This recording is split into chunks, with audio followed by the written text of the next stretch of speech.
প্রথমেই বলে রাখি, আমার মা মারা যায় আমার বাবার একটা ভুলের কারণে। আমাদের সুখের সংসারটা নষ্ট করার পিছনে আমার কিছু চাচা ও আমার চাচাতো ভাই ও তার বউয়ের সব থেকে বড় অবদান। মা যাওয়ার পর বাবার টাকার উপর ভীষণ ঘেন্না নিয়ে মালয়েশিয়াতে চলে আসি।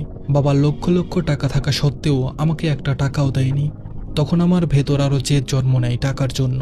এই যে টাকার জন্য সবাই আমার বাবা ভুল করলেও তার পাশে ছিল, কিন্তু আমার মায়ের পাশে কেউ ছিল না। এভাবে দেখতে দেখতে 4 বছর কেটে গেল প্রবাসে।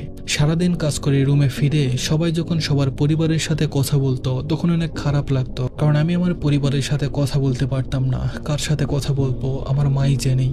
আমাকে একটা মেয়ে খুব পছন্দ করত, তার সাথে কথা বলতে বলতে আমরা দুজনকে ভালোবেসে ফেলি। এর ভেতরে তার পরিবার জেনে যায় আমাদের রিলেশনের কথা। তার মা আমার পাশে ছিল, কিন্তু তার বাবা মাকে পছন্দ করতো না। এভাবে 6 মাস কেটে যায়। তারপর যখন তাকে পরিবার থেকে বিয়ে দেওয়ার চেষ্টা করে তখন আমি দেশে চলে আসি আর আমরা দুজনে বিয়ে করে ফেলি। যেহেতু আমার শ্বশুর আমাকে মেনে নিতে পারে না, তাই আমার বউ আমাকে বলেছিল আমরা একটা বাচ্চা নেই, আমরা যদি একটা বাচ্চা নেই তবে হয়তো তার দিকে তাকিয়ে আমার বাবা মেনে নিবে। আমিও তার কথাই রাজি হয়ে যাই। তার গর্ভে যখন সন্তান আসে আমি আবারও চলে যাই মালয়েশিয়া। আল্লাহ আমাকে একটা ছেলে সন্তান দেন। তাকে পেয়ে আমি আমার মাকে হারানোর কষ্ট ভুলে যাই আর আমার জীবনটা সুখে ভরে যায়। এই সুখের ভেতরে সমস্যার কারণ হয়ে দাঁড়ায় আমার দ্বিতীয় মা। বাড়িতে ঝামেলা করতো প্রতিদিন। তখন আমি আমার বউকে বলি একটু সময় দাও, আমি সবকিছু ঠিক করে দিচ্ছি। তার 2 মাস পর আমি আমার বাবার কাকার থেকে জমি কিনি আর সেই জায়গায় বাড়ি করি। জায়গা তার নামে রেজিস্ট্রি করে দেই আর আমি সব টাকা তার অ্যাকাউন্টে দিয়ে দেই। তখনও বলে একলা বাড়িতে আমার থাকতে ভয় করে। আমিও ভেবে দেখলাম একলা বাড়ি যুগ জামানা ভালো না। তাকে জিজ্ঞেস করি এখন কি করবে। ও তখন বলে আমি আমাদের আম্মুর সাথে কথা বলে ওই জায়গায় গিয়ে থাকি। আমি রাজি হয়ে গেলাম, কিন্তু 6 মাস যেতে না যেতেই আমার কিছু টাকার গরমিল করে ফেলেছে। আমি জানতে চাওয়ায় তার আর তার মায়ের সাথে আমার কথা কাটাকাটি হয় এবং তার মা আমাকে বলে তোমার সাথে আমার মেয়ে আর থাকবে না, এই জায়গায় আর ফোন দিও না। আমি তখন আমার বউকে জিজ্ঞেস করি তুমি কি চাও। ও তখন বলে আমার মা বাবা যা বলবে আমি তাই করব। আমি তার কথা শুনে ভীষণ কষ্ট পাই আর ফোন দেওয়া বন্ধ করে দেই।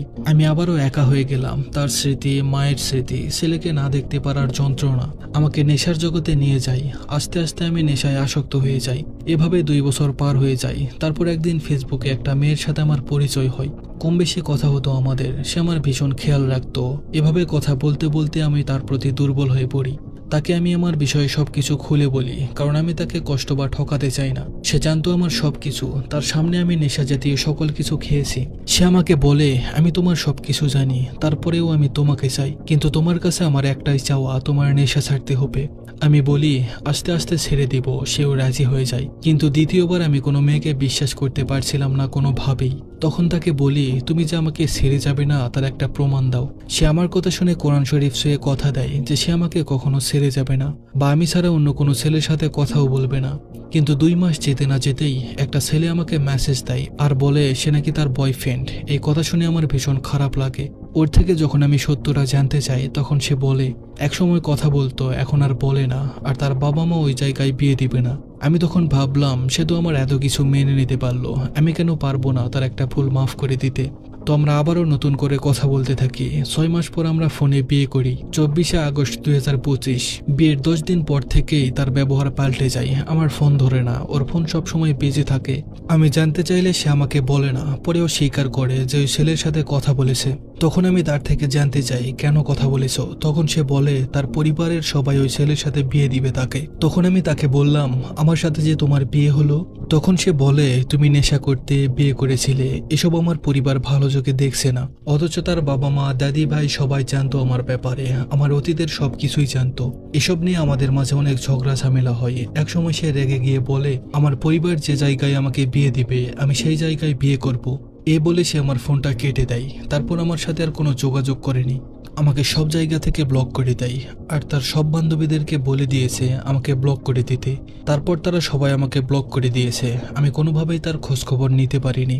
এখন তার সাথে আমার আর কোনো যোগাযোগ নেই। কথা বলার তৃষ্ণায় মরে গেলেও তার সাথে কথা বলতে পারি না।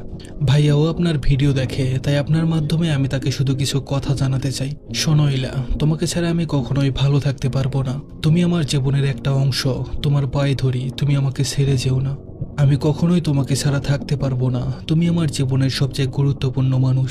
তোমার হাসি, তোমার কথা, তোমার সবকিছুই আমার কাছে অমূল্য। তোমার চিন্তা আমাকে দিনরাত ভাবাচ্ছে। আমি চাই তুমি বোঝো যতই দূরত্ব থাকুক না কেন, আমার মন তোমাকে সবসময় বুকে ধারণ করে রাখবে। তুমি আমার জীবনের দ্বিতীয় মানুষ ছিলে, আর আমি কখনো তোমাকে হারাতে চাই না। আমি চাই তুমি আমার জীবনের শেষ মানুষ হয়ে থাকো। তুমি আমাকে ছেড়ে তাকে বিয়ে করো না, আমার জন্য শুধু একটা মাস অপেক্ষা করো। আমি 1 মাস পরে এই দেশে চলে আসছি। বিশ্বাস করো, এই পৃথিবীর সকল সুখ আমি তোমার পায়ের নিচে এনে দিব। সারা জীবন তোমার গোলাম হয়ে থাকবো, তবুও যেন তুমি আমার হয়ে থাকো। তুমি যেভাবে বলবে আমি সেভাবেই চলবো। তুমি উঠতে বললে আমি উঠবো, তুমি বসতে বললে আমি বসবো। তবুও আমার তোমাকেই চাই। আমার ইলা, তুমি আমাকে ছেড়ে যেও না। তোমাকে ছাড়া আমি হয়তো বেঁচে থাকতে পারলেও ভালোভাবে বাঁচতে পারবো না।